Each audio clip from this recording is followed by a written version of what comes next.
Andramojene bemusa polytropon hosmala pola, Lanche Petrojes hieron toliet chrone persen, Polondant chroponiden astea kainon igno, Polat hogen ponto patchen algea honkatat hymon, Arnumenos gente psychen kainoston hetairon, Alhut hos hetarus erysato hiemenos per, Auton gars veteres sinatast halies sinolonto, Nepioi hoi katabus hyperionos helioio, Istion autar hotois sin affeile ton ostimon himar.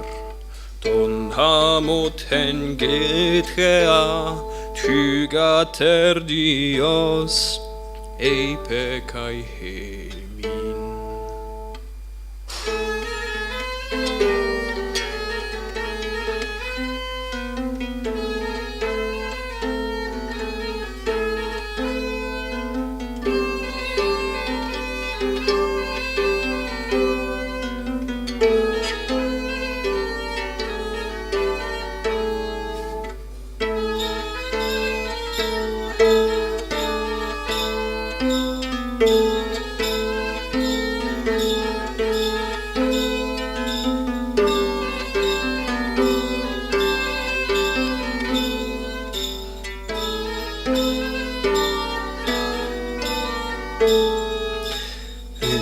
Luimen pantes hosoi filolai filolet chron, Peferotes hepokoieton kitus edet halasan, Oion nostu kechremenon edegunaikos, Nymphe potnieru calypso diatheaon, En spesigla furoi sibilaio mere posineinai,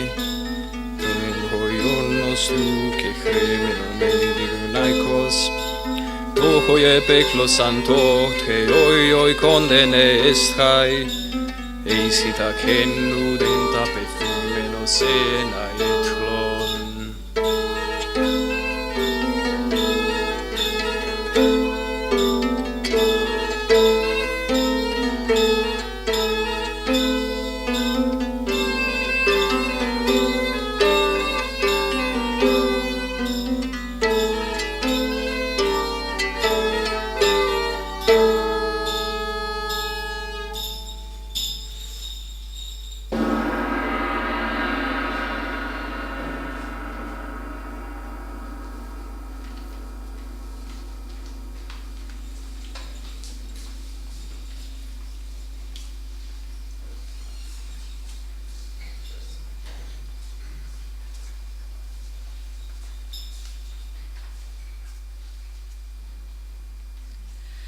Virum mihi dic musa multissium, qui valde multerravit ex uo Troie, sacrurbem depopulatus est.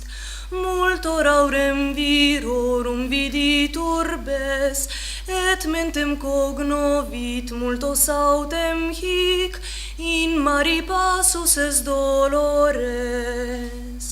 Su animo liberans propriam quanimet, reditum sociorum sed neque sic, socios liberavit cupiens quam vis, ipsorum enim propriis stultitiis perierum.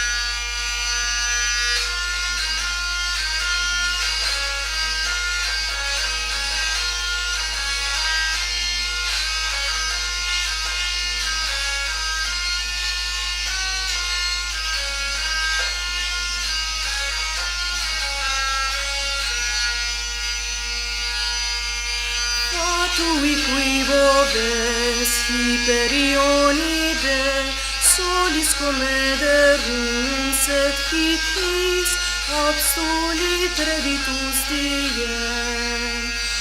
Ora quavis parte dea filia, Iovis edic nobis tuncalii, quid omnes quod fugerunt altam stragem, domi erant bellumque, qui fugerant et mare.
Ik istria veven domsen even ver ilike thashto. More and more even fantarish and kuku never aleshras. And Damak more and vulture, Ogus fogla me and Gina Dine. Sfooling and lander and row and more market erakoram. Gary Gana Mashira is Minsara breadless a while. Akta mer en inchuna nere relation dinu a forskalt. I kan mer inspired Ogus gangdeni akula kalet. Nurna skrupele mart hili astierna spere.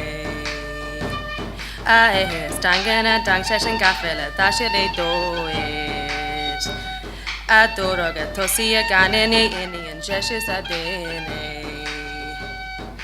Kakle ele dan sula, shinato galese da serlak. Rani and balik shin sirslana in China dine.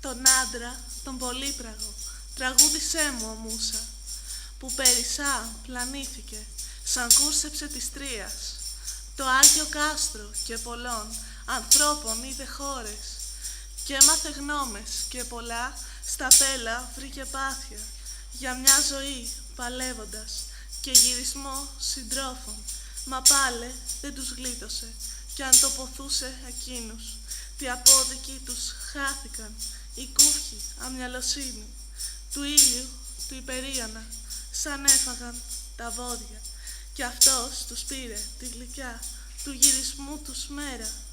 Από όπου αν τ' έχεις πες μας τα, Θεά του διακόρη. Όλοι που τότε στον πολύ τον χάλασμο ξεφύγαν, γυρίσαν από πόλεμο και θάλασσα σωσμένοι, και μόνο εκείνου σπιτικό και τέρι στερημένο.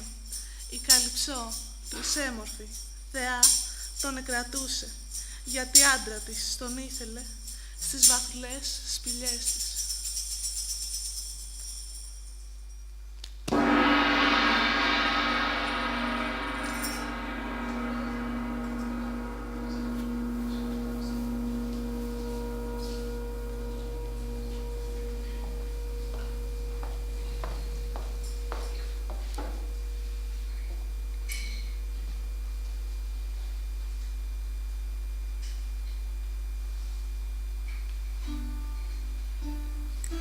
Musa, quell'uom di multiforme ingegno dimmi, che molto errò, poich'ebbe a terra gittate di Lion le sacre torri, che città vide molte, e delle genti l'indol conobbe, che sovresso il mare molti dentro del cor sofferse affanni, mentre a guardar la cara vita intende e i suoi compagni a ricondur. Ma indar non ricondur desiava i suoi compagni, che delle colpe lor tutti periro. Stolti, che osaro violare i sacri al soli perion candidi buoi con empio dente, ed irritaro il nume, che del ritorno il dì lor non adusse. De, parte almen di sia mirande cose, narra anco a noi, di Giove figlia e diva.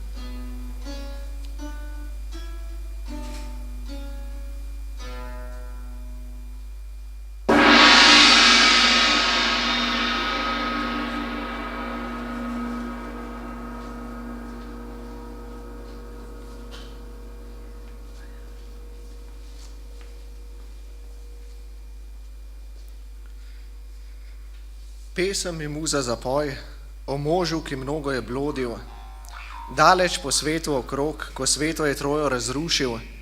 Videl je mesta premnogih ljudi, spoznal je njih misli, mnogo gorja je na morju prestal in v srcu trpel je, sebi da reši življenje, da drugim ohrani vrnitev.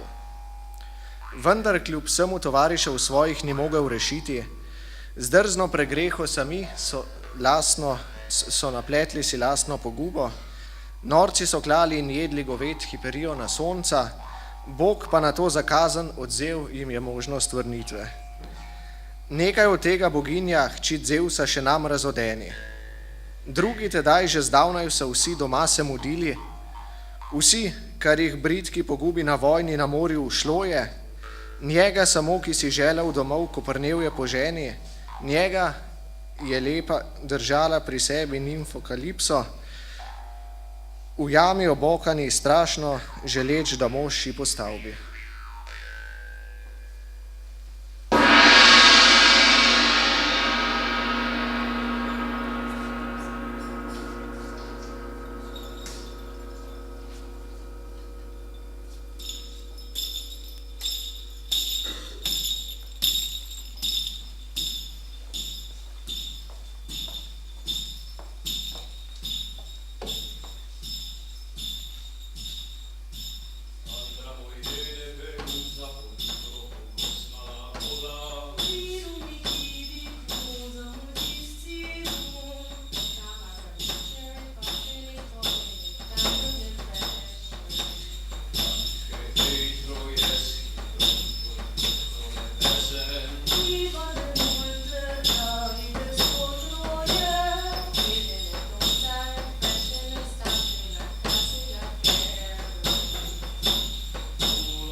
Lepo pozdravljeni, začeli smo brez formalnega začetka in še preden nadaljujemo bi prosil Gašperja Kvartiča, ki je vodja te skupine, da nam predstavi liro. I was asking Gašper Kvartič, the leader of the troupe, to introduce us to the newly born lyre. Yeah. Okay, I'll do it in English, okay, so just you can all catch it.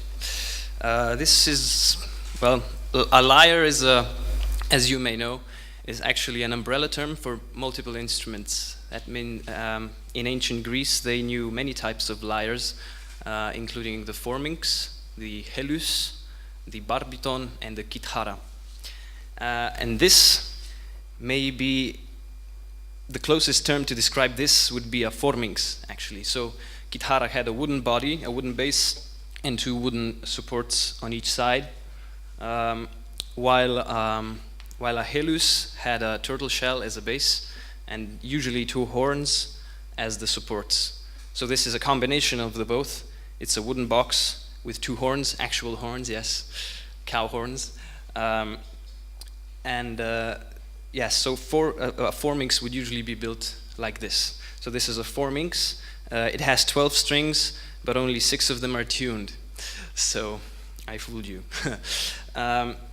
So yes, but the forminx had 3 to 7 strings, usually 7, and it was tuned in one of the Greek modes of music. I just tuned it in a regular minor, so that was B minor, if you're a musical type. So that was a B minor. So yes, the forminx covered the whole range of an octave with some notes missing in between depending on the mode. And it was used to accompany the aoidos or the rhapsodos as he was performing the Iliad and the Odyssey as well. So that's what we wanted to approximate today.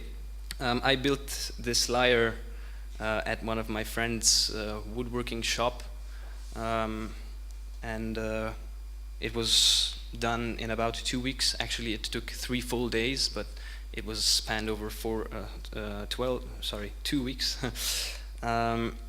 And it's not finished yet, of course.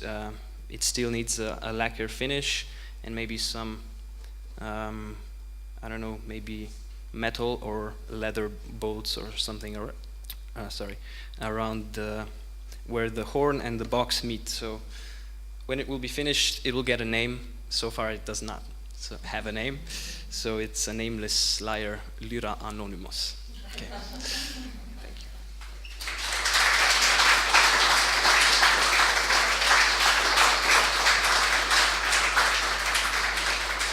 So before we go on in the vernacular, I would like to ask Natasha Gorshek-Menzin, head of the European Commission representation, one of the co-organizers of the events and the sponsor of the event, and Athanasios Kalidopoulos, His Excellency Athanasios Kalidopoulos, Ambassador of the Greek Republic.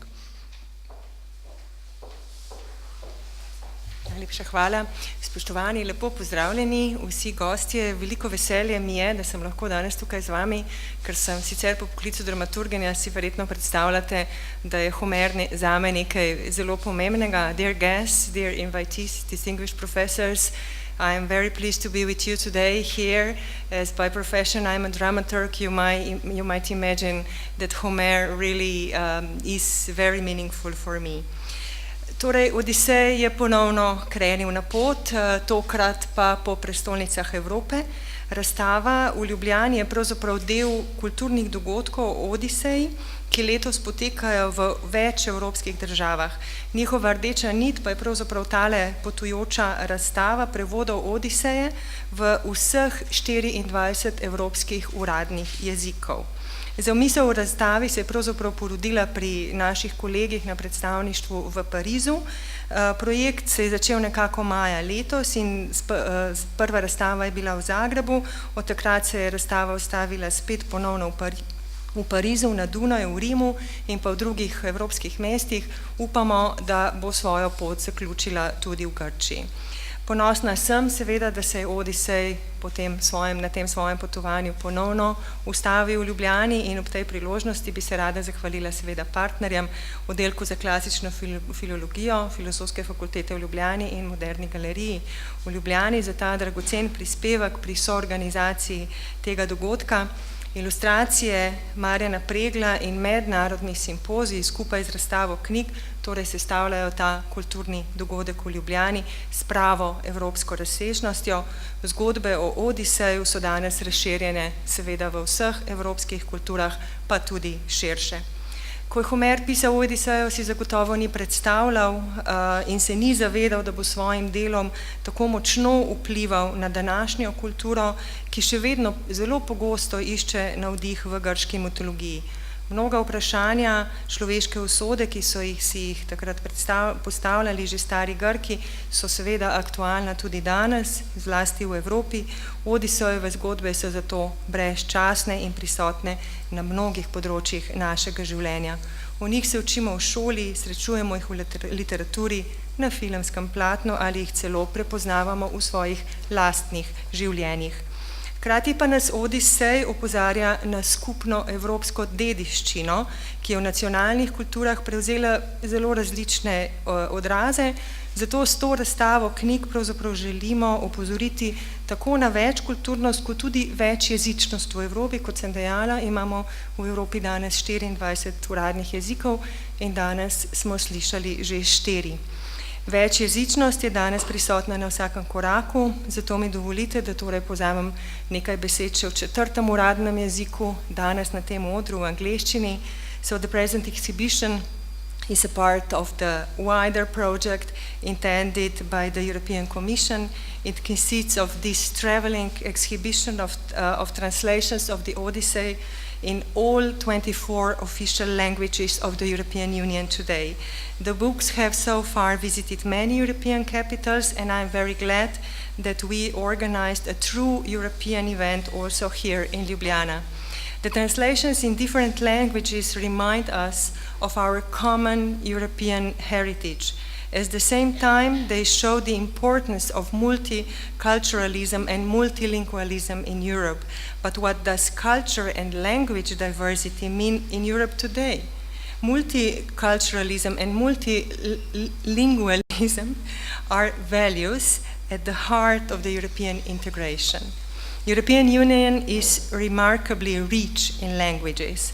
Today we have 24 official languages, about 60 regional and minority languages, and more than 175 migrant languages in the European Union.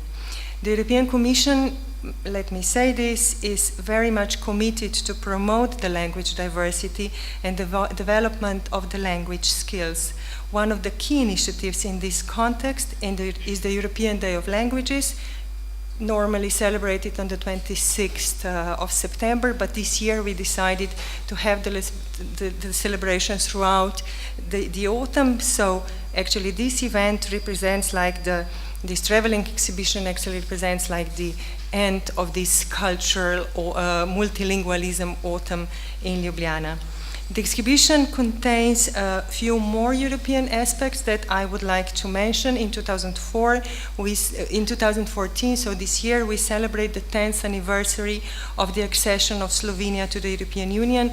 So this is a good opportunity to reflect on our common heritage and values, including, of course, cultural and linguistic diversity.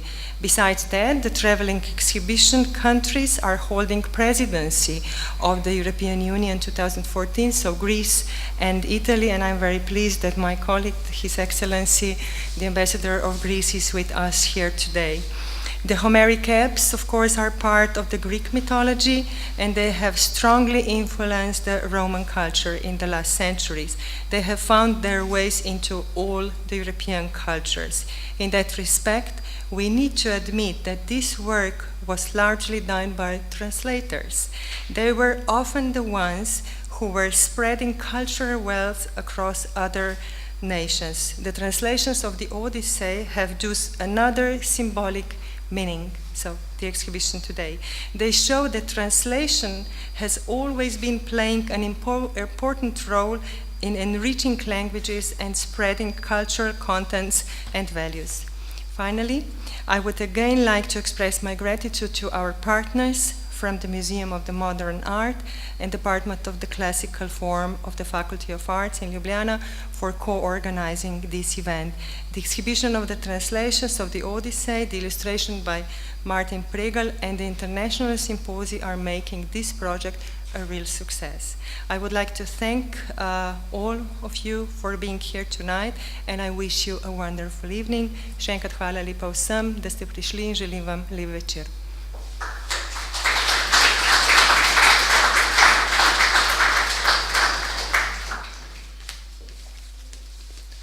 Distinguished guests, ladies and gentlemen, πολλών ανθρώπων είδεν άστια κενό έγνο. In Greek translation, in English translation, many cities did he visit, Odysseus, and many were the nations with whose manners and customs was acquainted. Homer himself set the values and principles that today are common heritage of the European culture.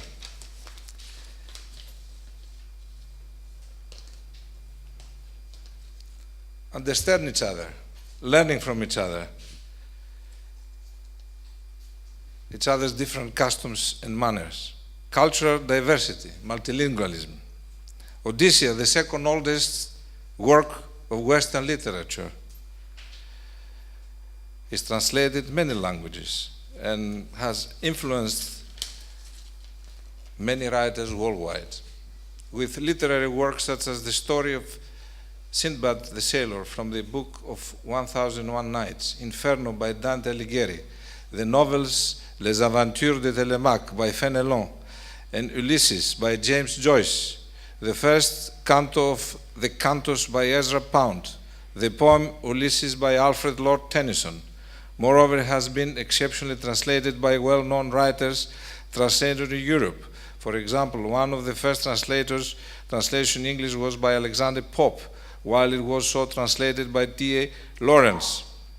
The above-mentioned literary work was also addressed by great Greek author Nikos Kazantzakis, who attempts to continue the poem in the Odyssey, a modern sequel, while the poet Konstantinos Kavafis has addressed particularly the theme of Odyssey, with Ithaca being the most significant point.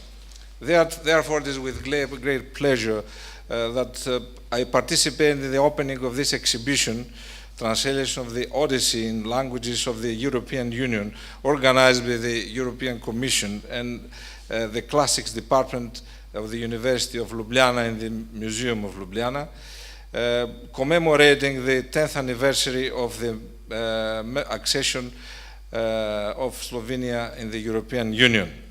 Anniversary is always a good opportunity to go back to the sources of our European thought, reflect and dream. Remember that Odysseus was a dreamer, he was a hopper. He was hoping to come back home. Και καπνών ανοθρώσκοντα εις γέης θα νέοι νημύρεται. He wanted only to see smoke of his land and die. So we have to hope too and believe and dream for a better future, especially for the generation, the young generation of European youngs that so well presented both in the original and in translation the second epic of Homer, Odysseus. Thank you.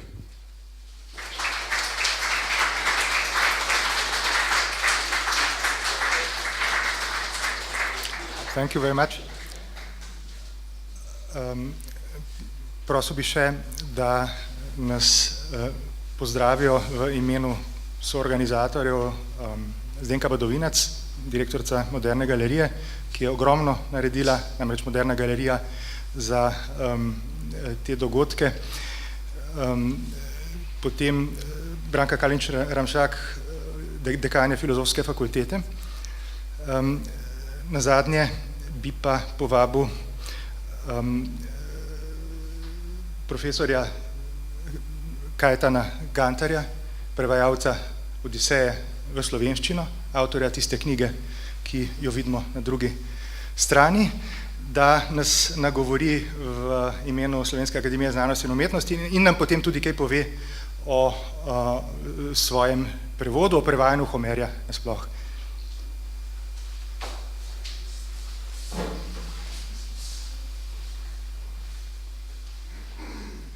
Carissimi amici, magnum mihi gaudio et honori est vos omnes, carissimi sodales et collegae, et in primis eos honorabiles hospites, qui Odysseam admirantes eteris longinquis et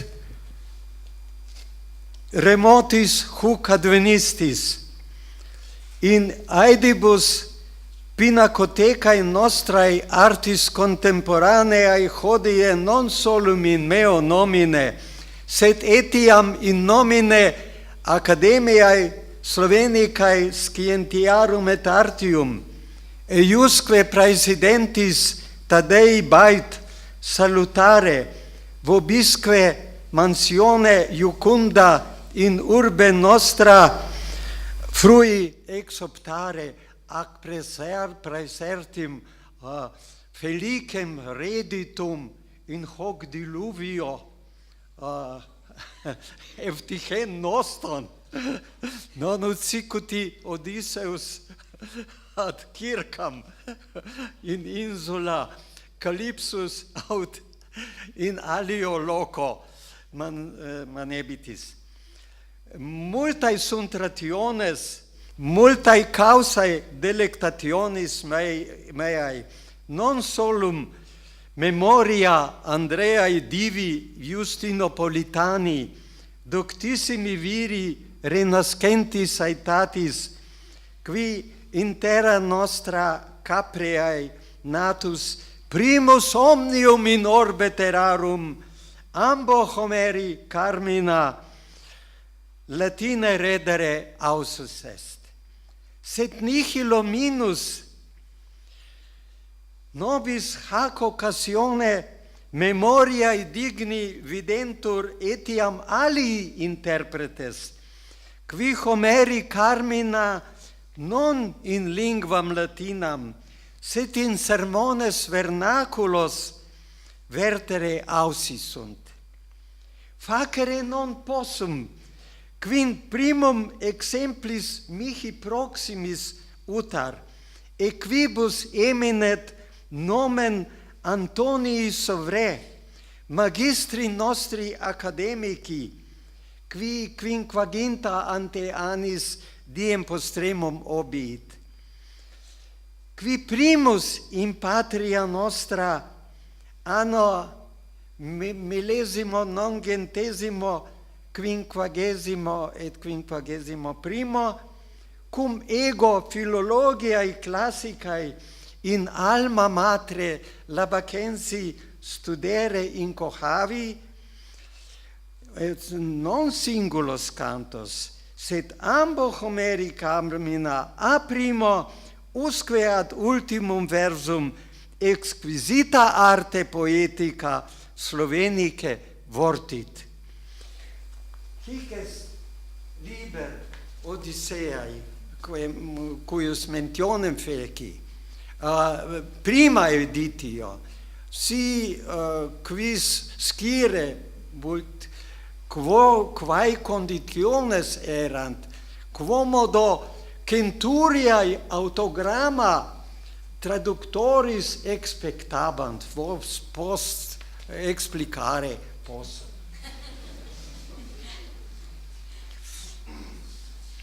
Cuius versiones ornatae sunt pulcherimis imaginibus, quas Marius Pregel insignis ilius temporis pictor delineavut, quas hodie in parietibus iconothecae huius admirari potestis.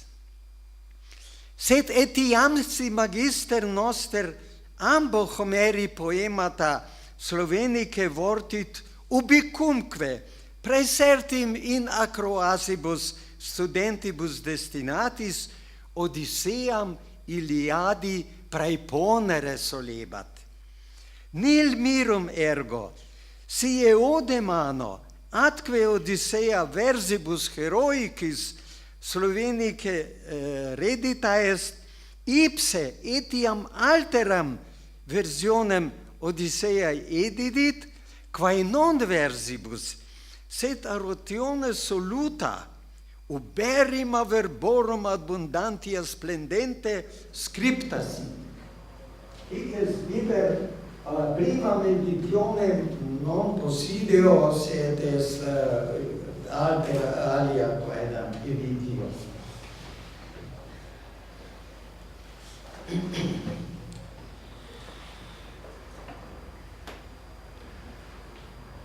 Viri critici Odysseam illam juvenilem tum summis laudibus extolebant, et scriptori nihil aliud obiciebant nisi cur fabulam, quae non versio Homerum verbum ad verbum imitanda, sed aemulanda potius erat, aut videbatur, quipe quae propriis virtutibus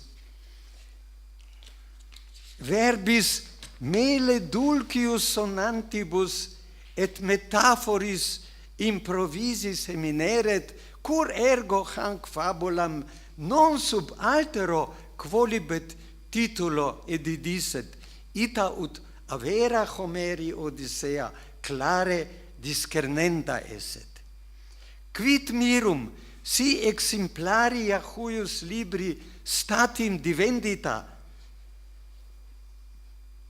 et in decem annis plurius reimpressa sunt, cuius libri tanta fuit admiratio, ut duos post annos in linguam serbicam rederetur, ubi in septem annis ter reimpressa sit. Equidem cum postea universitates peregrinas visitavi, plures doctissimos Homeri investigatores et interpretes cognovi, veluti Lutetiae Parisiorum Petrum Chantrain, auctorem grammaticae Homericae clarissimum, aut Thessalonices Ioannem Cacridis, qui una cum poeta commodo appellabatur Kazantzakis Homerum in linguam neo-graecam transtulit.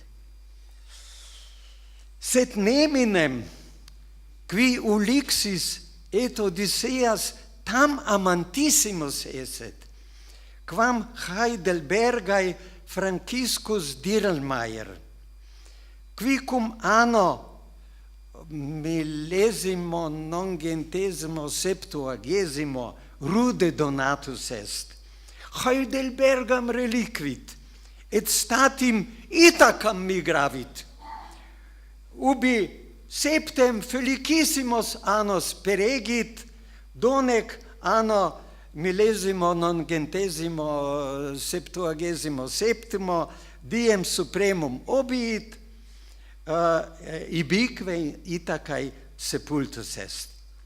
Qui in seminario Heidelbergensi, quem mihi tante annis visitare contigit, et in quotum versus Odysseae dedis deabusque in aves transformandis tractabatuntur, tanto fervore mirabilia Odysseae mihi aperuit, ut in temporibus posterioribus de Odyssea in linguam meam patriam denuo vertenda, et ad recentiorem usum sermonis accommodatam somniare numquam desinerem. Eo me miserum, qui haec omnia numquam ad finem deduxi, feci sane quod potui quod in me fuit virium, octo solum cantus Slovenicae redidi, aliorum tantum argumenta oratione soluta adumbravi. Sed ne echis rostris, excedam nimius laudator temporis acti. Veniam mihi dabitis honorabiles hospites, ut nunc in vernaculo sermone juvenes nostros breviter adloquar impavidam et parvam manum fidelium, quide graecitate et latinitate imo in tertio millennio non desperaverunt, sed audacter et strenoe incertamine poetico in agon, sicut olim Homerius et Hesiodus dimicare ausisunt. Ergo loquar non in meo sermone.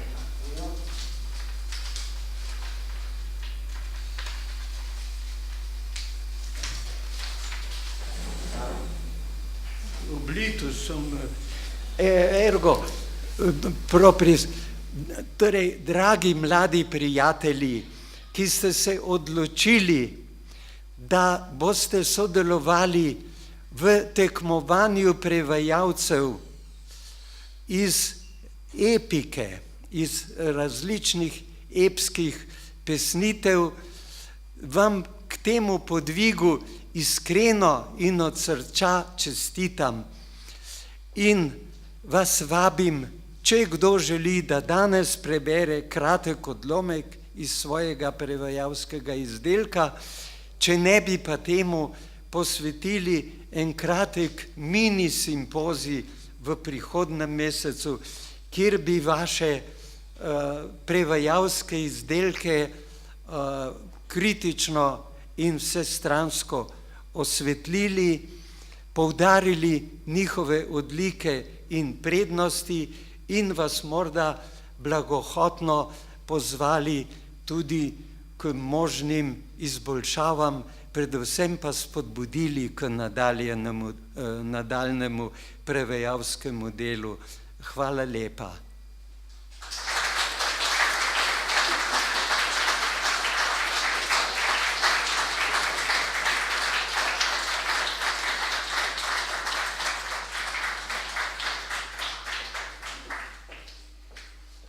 Dober večer, lepo pozdravljeni tudi v imenu Moderne galerije.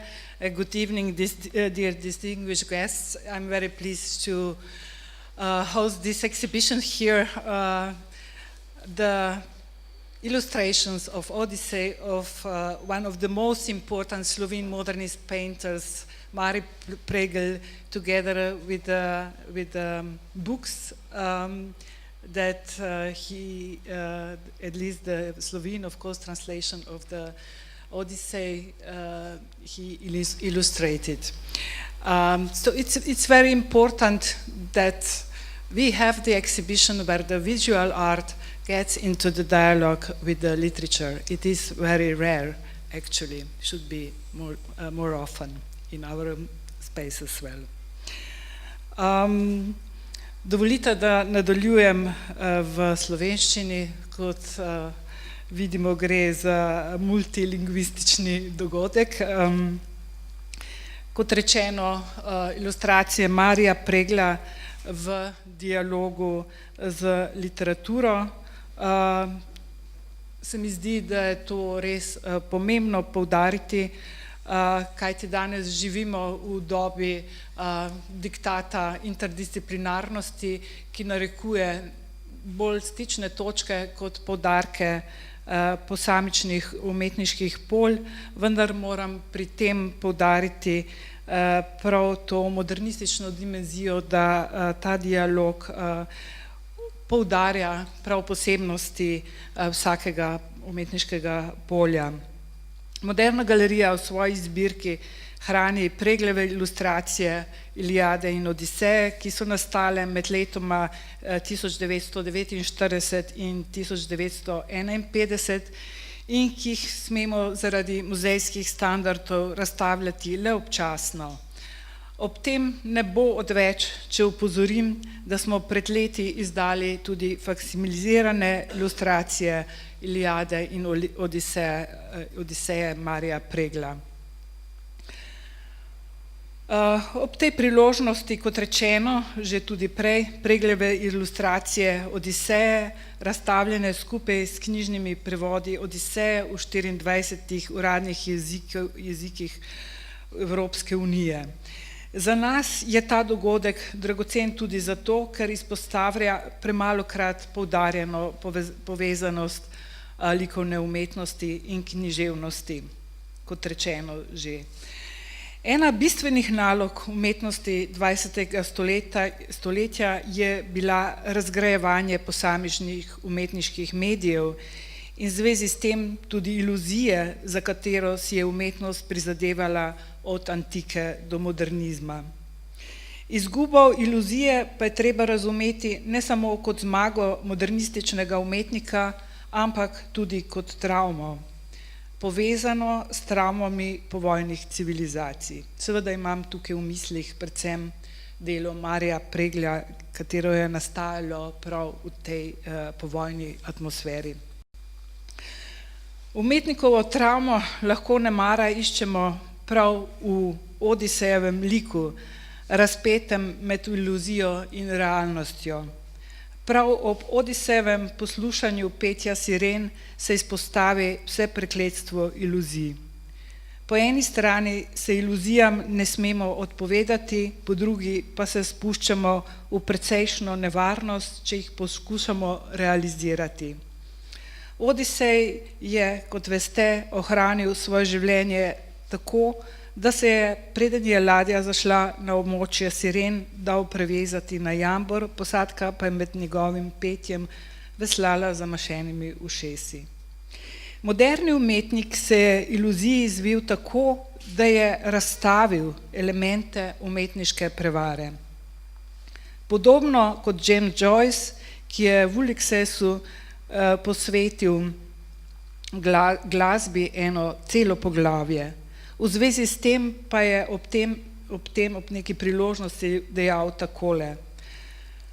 Odkar sem raziskoval pomočke in umetnije glasbe, ter jih uporabil v tem poglavju, mi ni bilo več mar za glasbo. Kakor sem velik prijatelj glasbe, je ne morem več poslušati. Spregledal sem vse zvijače in ne morem več uživati ob njej. Za Pregla bi lahko rekli, da je združil travmo izgube iluzije v umetnosti s človekovim občutjem v povojnem času. Njegov modernizem namreč temelji na razgrajevanju človeške figure, ki skozi njegovo slikarstvo vse bolj postaja znak in šele kot taka omogoča distanco pri opazovanju človeških strasti in utopij, brez katerih med drugim ne bi bilo niti druge svetovne vojne. Danes lahko sporočilo Preglevih ilustracij Iliade in Odiseje razumemo, če povežemo izkušnjo povojne Evrope, ki se takrat počasi zopet začela sestavljati, in humanistično tradicijo grško-rimske antike, brez katere si evropske skupnosti ni mogoče zamisliti. Ob koncu mi dovolite, da izrazim res veselje nad sodelovanjem zdaj že drugo leto s Filozofsko fakulteto, z njenim oddelkom za klasično filologijo. Še posebej se zahvaljujem seveda Marku Marinčiču tudi za pobudo, za to res dragoceno sodelovanje, ki povezuje dvoje umetniških polj. Petru Jakši se zahvaljujem tudi iz Evropske komisije, našima kustosima Marku Jenku in Adeli Železnik, novemu kolektivizmu pa za oblikovanje plakata in zloženke, ki spremljata to razstavo.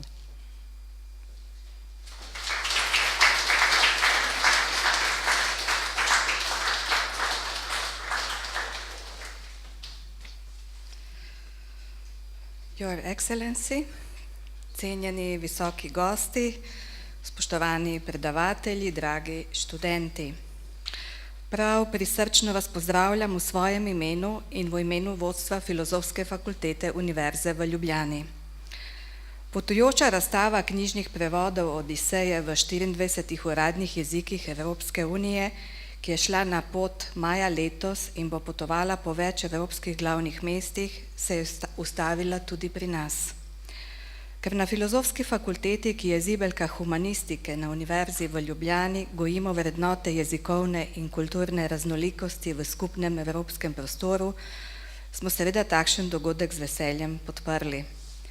Prevodi Odiseje v moderne jezike nas opominjajo tako na temelje skupne evropske dediščine, kot na jezikovno raznolikost naše celine. Potujoča razstava, podobno kot Odiseja, ki predstavlja kulturno in književno podstat evropske skupnosti, tako tesno povezuje kraje, v katerih se ustavlja. V pristanu slovenskega glavnega mesta smo razstavo počastili še z izjemno zanimivim dvodnevnim mednarodnim simpozijem Odiseja med Grčijo in Latinskim zahodom, s predstavitvijo prevoda Odiseja v latinščino koperskega renesančnega humanista Andreasa Divusa, z razstavo ilustracij Marija Preglja za prvi slovenski prevod Odiseje in z branjem, kot smo slišali danes, Odiseje v več jezikih študentov oddelka za klasično filologijo in programa Erasmus. Hvala vsem kolegom z oddelka, predvsem kolegi Marinčiču in študentom za udeležbo in organizacijsko vnemo. Prepričana sem, da se je na simpoziju v uradnem delu in tudi v manj formalnih pogovorih med vami spletel zanimiv spreplet različnih pogledov in interpretacij povezanih z Odisejo, s Homerjem, z njuno kulturno dediščino, s prevodi in njihovo umestitvijo v estetiko oziroma poetiko. Homerjeva Odiseja tako predstavlja v literarnih stoletjih evropske književnosti neizmeren vir novih interpretacij in svojevrstno združevanje različnih pisateljskih prijemov. Odiseja je tisti nosilni steber evropske umetnosti, ki je hkrati ves čas isti in vedno drugi. Kot pravi Jorge Luis Borges v svoji znani pesmi Ars Poetica, se zdi podobna umetnosti, saj je kot neskončna reka, ki mineva, ostaja in v njej odseva isti, spremenljivi Heraklit, ki je isti in drugi kot neskončna reka. Oziroma, kot pravi Borges v španščini. Es como el río interminable, que pasa y queda, y es cristal de un mismo, Heráclito inconstante, que es el mismo, y es otro, como el río interminable. James Joyce pa v zagotovo še vedno enem najinventivnejših novodobnih pristopov k Odiseju zaključi 11. spev posvečen Hadu oziroma kraljestvu senc z besedami. Thank you. How grand we are this morning. Spoštovani, še enkrat hvala vsem za uspešno organizacijo tako čudovitega in navdihujočega kulturnega dogodka, vsem pa želim še veliko uspeha pri odkrivanju interpretativnih odtenkov pesniškega bogatstva Odiseje. Hvala.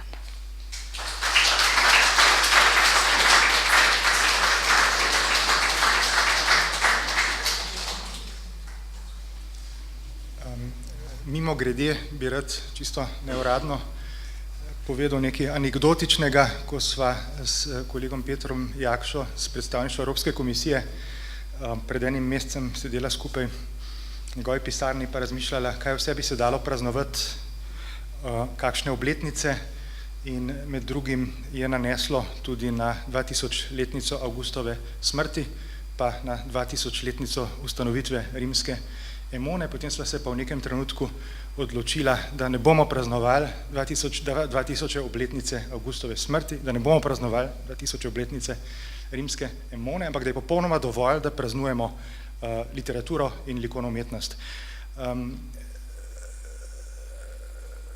For some of us, this is the conclusion of the conference, and we asked one of the participants, Barbara Graziosi, who is one of the most important Homeric scholars today to speak today instead of yesterday or this morning. Also to correct the Latinocentric focus of the conference as a Hellenist, as a Homerist. In a sense, even the most universal, even the most cosmopolitan authors ultimately speak in their own languages, and the same goes for translators. So Barbara Graziosi will speak about Homer as the citizen of the world, and we will have to set up the table because the conference is going on. Thank you very much, Marco, for this conference, and thank you, everybody. Thank you to the museum, to the university, to the European Commission, to Greece, above all, for this, and to the students for their performance. I was asked to do 5 things. 1, to introduce Homer and his place, not just in Europe, but in the world. 2, say something about that accompanies the beginning of this exhibition. Say something that concludes our conference on the Latin Odysseys. Introduce a project that I'm directing at Durham University through funding from the European Research Council, a major project on ancient poetry, and also do all of this in under half an hour. So thank you, Marco. This is a really easy thing to do now. I'm delighted. I will, of course, fail in all these things, except one. I will not speak for more than half an hour. If I do it, you can bang that thing and we can all go home, and I will stop immediately on mid-sentence. I do have a PowerPoint, and it would be useful if I could use it. So that's where the technicalities need to be sorted out, but I think it's going to be brief. Where do I go for PowerPoint? For my PowerPoint? It's on that one.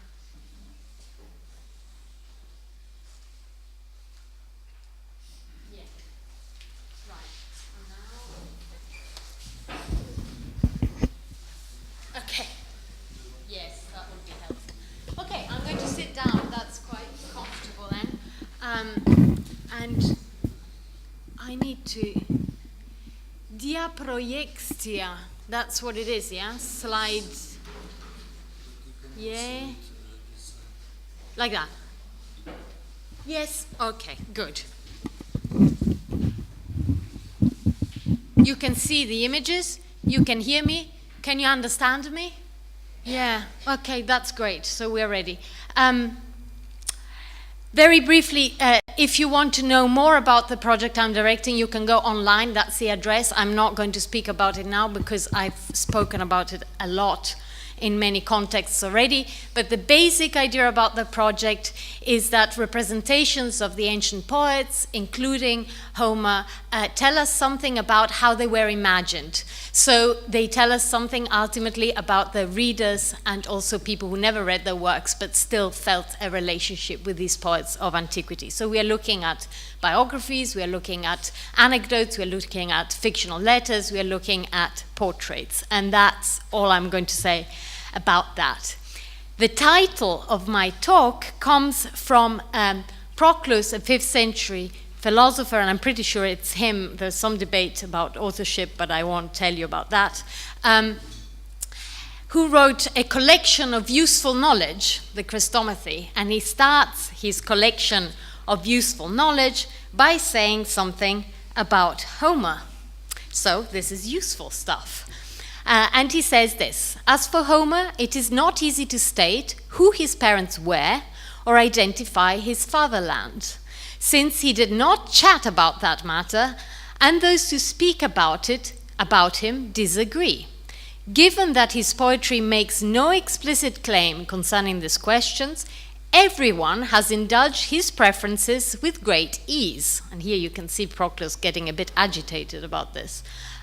For this reason, some declare that he was a Colophonian, others a Chian, others a Swanean, others a Naiatan, others still a Samian. In short, every city claims the man, and it therefore seems appropriate to describe him as cosmopolitan. Now, cosmopolites is a technical word, it's a philosophical term, and it's not always a good thing in ancient philosophy. Some people use it in a critical way, but I think in this quotation it's pretty clear that this is a good thing, and it's built on many local claims and local traditions, and it then builds up a world. So, what I'd like to do in the talk today is follow Proclus with 3 points. First, I'd like to find out what Homer says about himself and specifically his location in the Iliad and the Odyssey. And although he doesn't say very much, I think he does say a few things. So that's the first thing that I want to do very briefly in this talk. Second, what other people say about him. And third, I don't know why it says 1 again there actually. That's a bit, it should say number 3. Local traditions and universal cosmic appeal. How do you build from the local to the universal? And that is going to be us, and then we can go and have dinner. So the first question then is, what does Homer, or the poet, tell us about himself in the Iliad and the Odyssey? And Proclus says he says nothing. Actually, he says a few things. The first thing he says is that he has a special relationship with the muse. Tell me, muse, blah, blah. You know, I want to know about this, I want to know about that. And then he tells us. So clearly the muse obeys when he asks for information, yes? So he has divine access, and that's the very first thing that we hear about the poet. Moi, he says even, you know, to me. But we can also find out a little bit about his location, and this is interesting. I don't know how many of you have read the Iliad carefully, but he occasionally says on the left of the battlefield, on the right of the battlefield. What does that mean? On the left of what? Where is he if he's saying on the left this happens, on the right that happens? Well, if we map what he says, we see a very coherent picture of the battlefield where the Trojans and the Greeks, the Achaeans, fight. The left is always in the same place, and the right is always on the same place as well. The poet, and you know, left, right. This reconstruction I base on Jenny Strauss-Clay, a fantastic book called Homer's Trojan Theatre. She also has a website which I've put on this PowerPoint, and I'm happy to give later to those who are interested. She shows that if the poet says someone dies on the left, he can leave that warrior there dead on the battlefield, and that warrior will be there 3,000 lines later in exactly the same place. So this was clearly also a way of remembering, not just through the music of the hexameter and the formulae, but also visualizing what was going on the battlefield. And the poet is hovering above the sea with the camp, the beached ships of the Achaeans arranged like a theater, Aristarchus tells us, in front of him. Then there is a plain, and then there is Troy. So although we often say Homer is very equal in the way he treats the Trojans and the Greeks, actually he's looking at the whole thing from the side of the Greeks. And when a Trojan says on the left or on the right, it's switched. It's the other way around from the main narrative. So we can locate the poet, but he doesn't always stay there. He can zoom in and tell us about what's happening in a really detailed moment of the battlefield. This horse trips on this piece of wood on the ground, and a warrior flies in the air. Or this spear comes in through the eye socket and then makes mash of the brain inside of some unfortunate. So he can even go in and see things that you cannot actually see. This is, many people have said, cinematic. It's zooming in and it's zooming out. But of course, the ancient Greeks didn't have the cinema. For them, this ability to go in and out, to look at the detail and then to look at the whole panorama, the whole vista, was divine. Only the gods could do this.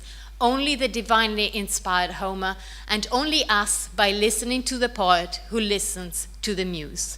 And this is almost made explicit in the Iliad. Look at this fantastic passage. This is a moment of fighting. Most of the Iliad is about that. And at some point, Homer tells us, then no longer could a man have faltered the war work on arrival.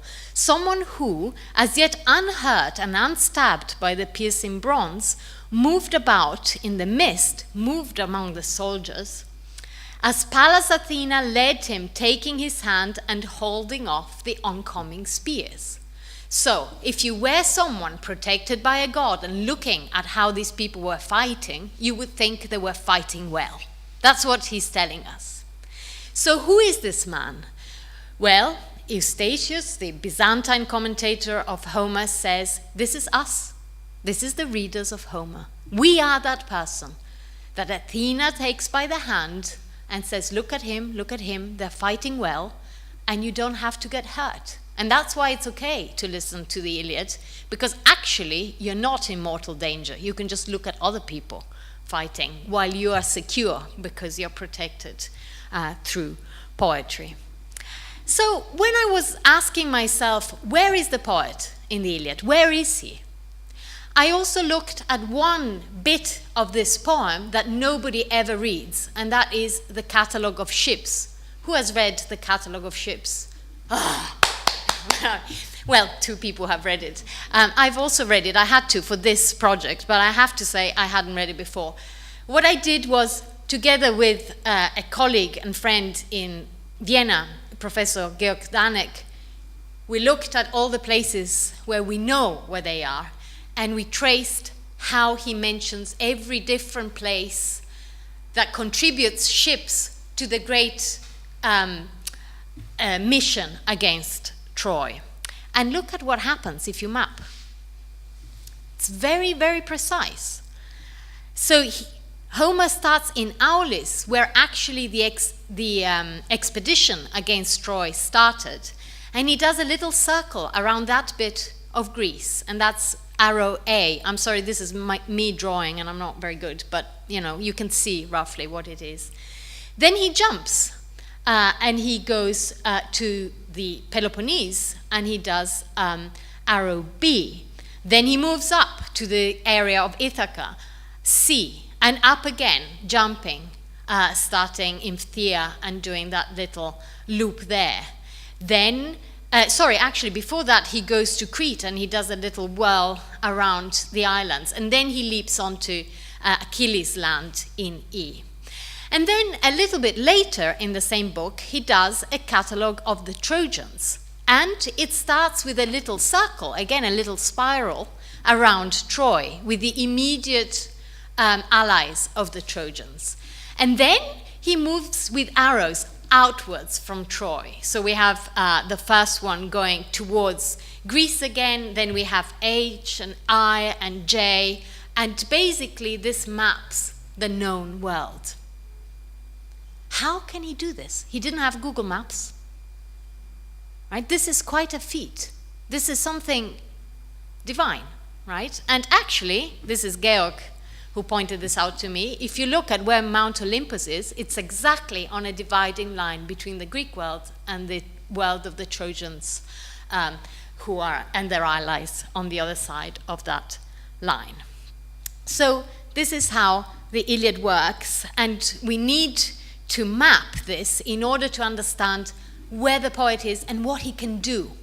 And if we think about what he can do, the closest parallel in the Iliad is Zeus.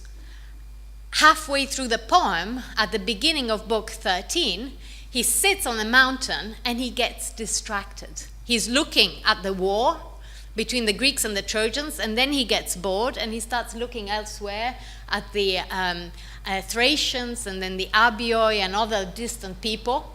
And the moment he does that, Hera, who's sitting on another mountain, on Mount Olympus, sees that he's distracted, and Poseidon, who's sitting on a third mountain somewhere else, also sees that he's distracted. So Poseidon thinks, oh, Zeus is not looking, I'll go and help the Greeks. So he does that. And then Hera says, oh, Zeus hasn't noticed, I better distract him, and that's when she seduces him. And you can ask, well, these three gods are on top of three mountains looking at each other and orchestrating what happens down below. And Homer does exactly the same thing, standing above and looking at all the different areas of Greece and organizing his catalogue of ships that way. That's, I think, as much as I'm going to say about the location of the poet in the Iliad. What about the Odyssey, which we've talked about a lot in the last few days? Well, the situation is different with the Odyssey. What we have is the poet following Odysseus. But where does Odysseus go? That's a very, very good question. And there was a lot of debate. So, the first bit of his journey is clear. He sails from Troy. He arrives at Cape Malea, which is, you know, if you think of the Peloponnese as a finger, he goes round the Peloponnese because he wants to go home to the other side. And then at Cape Malea, he has a storm and he's blown off course.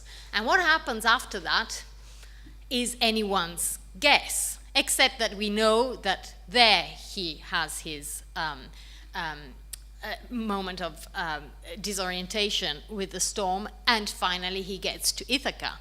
But where are all the places that he visits in between was very much debated also in antiquity. And the Romans in particular wanted to say that he went to Roman landscapes. I mean, that was one of the things that we discovered in the course of the last days. So they trace something like this, or they go more exuberant, you know, with something bigger where he goes all the way around the Mediterranean, or even more exuberant in the later traditions. He founds Lisbon, we found all about that, and then Dante says off he goes to the west for good. So there are all manner of things that you can construct.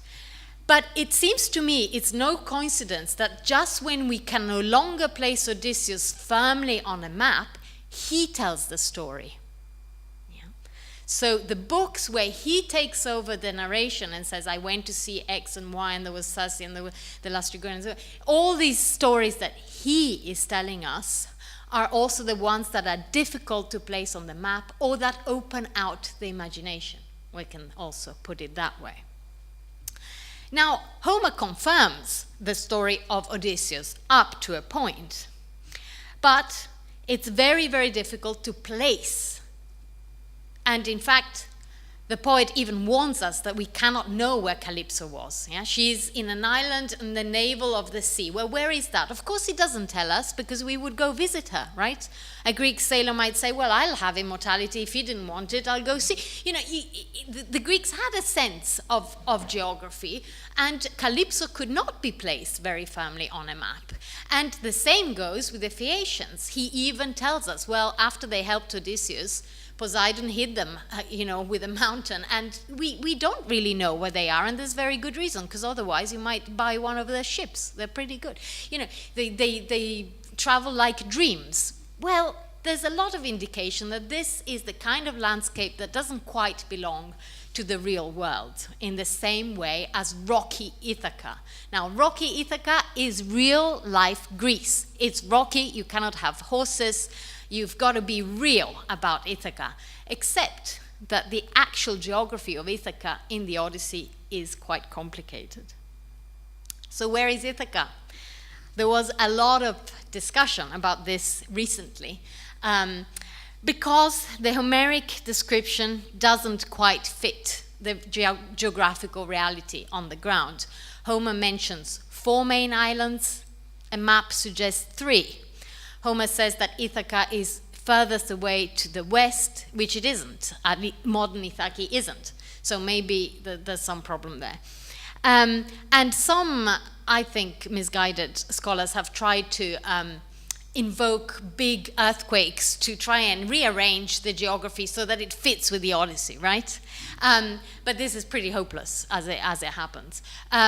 What I think is more helpful is to think about how oral poetry develops. And here, the work of Leumann, Homerische Wörter, book that I really admire and has been totally ignored for this discussion, argues that Neriton was to start with, an epithet that then turned into the proper name of a mountain. And again, Walter Burkert makes a similar case for Dulichion, supposedly one of the islands, but maybe actually originally also an adjective describing the landscape. So that we see that there is some knowledge of Western Greece, but there is also a re-elaboration in poetry and a certain haziness about that part of the world, which coincides with the fact that we know Homeric poetry developed right at the other end on what is now the Turkish coast, Ionia, the Ionian coast. So, in all this, it seems to me important to remember that Homeric epic originated in a particular place, the Ionian coast, that it was very far from Ithaca and Western Greece, and so we should not be surprised if the geography of that era remained just a little bit hazy, even if it was meant to describe a real landscape. So that's the first part. How do we locate the poems and how do we locate the poet within the poems? Second part is shorter, third is even shorter, so we are almost done. Part two, I'd like to look at the ancient debate about the origins of Homer. So there were canonical birthplaces of Homer. Now, even Apollo, I mean, his mother was in labor for a very long time, and she went from one island to the next and one place to the next asking for a place where she might give birth, and everybody said no, and she had this enormous labor, and eventually Delos said okay, because they had nothing to lose, and there Apollo was born. But even Apollo was born in just one place, right? But Homer is born in many places, somehow. And so, of course, every local claim loses authority by being put together with another local claim. And what you have here on PowerPoint is a very famous short little poem that does the canonical birthplaces of Homer. But the problem is, the moment you have more than one, you could always add more. And that is exactly what happens. As the poems get read more and more widely, so the birthplaces of Homer multiply and multiply and multiply. So he's an Egyptian, then he's a Babylonian, then in the 2nd century BC he becomes a Roman with very good arguments, because some of the costumes he described are actually the costumes of the ancient Romans. So you have, and there are articles about this and so on, but the general picture is, as the poems become more important and more people know about them, so Homer starts acquiring more and more places of birth.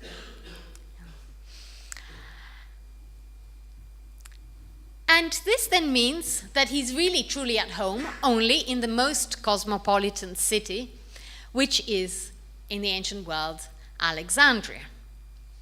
So Ptolemy Philopator, we are told, erected a temple to Homer and placed in it a magnificent seated statue of the poet, and in a circle around it he arranged all the city that claimed him. Now, we don't know which city exactly. It could be the same as the list that I've just given you. It could be a slightly different list. But really, what Ptolemy is doing, he's making a case for Alexandria. Alexandria is where Homer is, and all the local cities are around him in Alexandria. That's the point, right?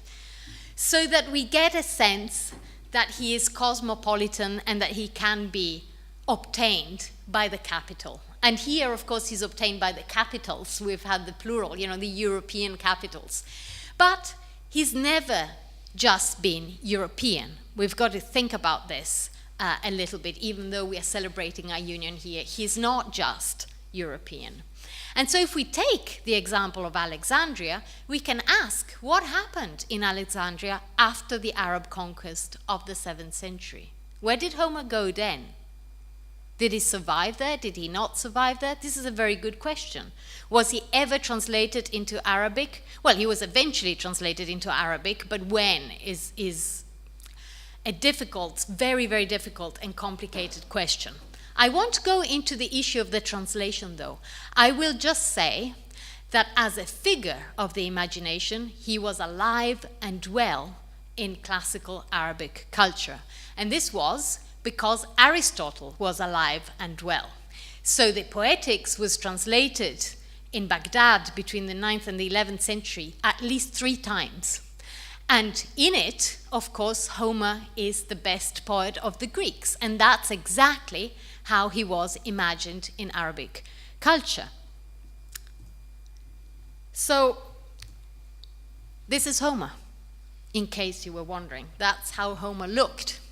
And we get a very specific description here in Mubashir's choice of wise sayings and fine statements, which has little biographies of important sages and philosophers, and also has Homer in there. And we're told that he was the oldest Greek poet, correct, from our perspective, and the Greeks held him in the highest regard. And then we go into a stranger territory. He was of moderate stature, beautiful appearance, and brown complexion. He had a large head, but the area between his shoulders was narrow.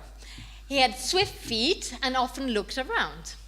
He had, on his face there were scars from smallpox. He joked a lot, was fond of insulting those who preceded him, and he was funny. So already here we have predecessors, although he was the oldest of the Greeks. He frequented chieftains. He died at the age of 108 years. And then after that we get lots of sayings of Homer, none of them from the Iliad and the Odyssey, some from Menander, some from Aristotle. We get them attributed to Aristotle in other collections, and so on. But he is important in the imagination, and this is, I mean, I can talk more about this. It's a very medical Homer. It's a Homer influenced by the Galenic tradition, by physiognomics, and that kind of scientific tradition, classical tradition that was flourishing in Arabic and in Arabic translation at this time. So this looks strange, this looks exotic, and this looks wrong in some ways. Yeah, Homer, I'd never imagined him like this before, and certainly not the smallpox or whatever. You know, this just looks strange. But it is helpful because it defamiliarizes also what looks to us, or some of us, more familiar. So here we've got illustrations of Dante's Inferno, and the meeting with Homer is the most prolific in terms of drawings for the whole of the fourth canto. So we have him looking like a prince with ermine and so, with expensive furs and that, and a sword, because he is an epic poet of war, or he's naked, look at him there, that's Homer, because he's damned, and all the damned lose their clothes. That's a privilege you don't have in hell. Or again, he can look very much like a bishop. But this is no more authority, has no more authority than the other picture I've shown you. What it tells you is that we, or people, imagine Homer partly in their own image. So that these images of Homer tell us not about Homer, but about the people who imagined him. And once we look at it this way, we start mapping the faces of his readers, and indeed, very importantly, his non-readers, because neither Mubashir nor Dante had actually read any Homer. The people who did continue reading him in the Middle Ages were in Byzantium, and look at him here, he's quite young, yeah? This is also Homer, and he's learning his lesson from Orpheus, seated and with an instrument, a kithara, we're told there, and he is declaiming his lesson like a good pupil. Why? Because that's exactly how people approached Homer in the rhetorical schools. That's what they had to do. They had to stand up and do their lesson. And the learning of Homeric poetry was linked to rhetorical training. And here I'd like to conclude. All these different pictures and faces of Homer tell us of this vast community of readers and non-readers, and we can always add new faces, or old faces, or local faces, but we should always be aware of the wider context. Thank you.